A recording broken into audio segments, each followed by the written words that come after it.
I am not going to waste your time. Here's how to make your summer feel like a movie. Discover your purpose. To discover your purpose, you need to ask yourself, what is the thing that my mind does not stop thinking about every day? Maybe it's making progress in the gym, improving your appearance, making money so you can retire your family. And the fastest way to discover your purpose is just sit down with a piece of paper and a pen and just think. Change one thing about your appearance. I want you to change one thing about the way you look. This can be something small and simple. You could grow a beard, change your hairstyle, wear a watch, or completely revamp your whole look. Whatever it is, pick one thing about your aesthetic and change it. Physique. If there's one thing worth investing in this summer, it's your body. Run more. Train consistently. Stick to a 5-day workout routine focused on muscle growth and aesthetics. I've put the plan in the description. And for cardio, don't overthink it. Walk when you're tired, run when you have energy. Just move for 30 minutes a day.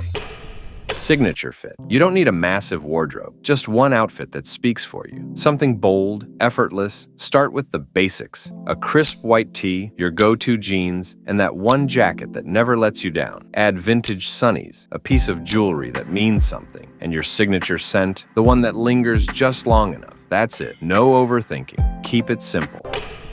Skill. Now is the perfect time to start. Pick a skill you're interested in. It can be physical, like trying to learn how to do a planche if you're into calisthenics, or it can be something like programming, video editing, a finance course, learning to tailor your clothes. There's an infinite amount of things to do. Pick one that interests you and spend an hour a day on it. You never know where it will take you.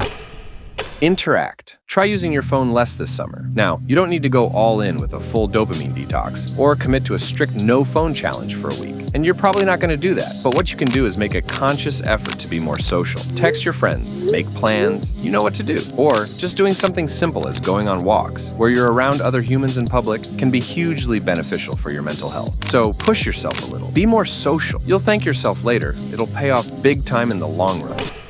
Checkpoint. It can be a rooftop, a road you drive late at night, a spot you return to when life goes wrong or when you get bored. It's where things slow down, where thoughts make sense, a reset point. You don't talk about it, but you know it's there. That's your checkpoint. You're either going to look back and remember this as the summer that you made the most out of it, or look back wishing you did more. The choice is yours.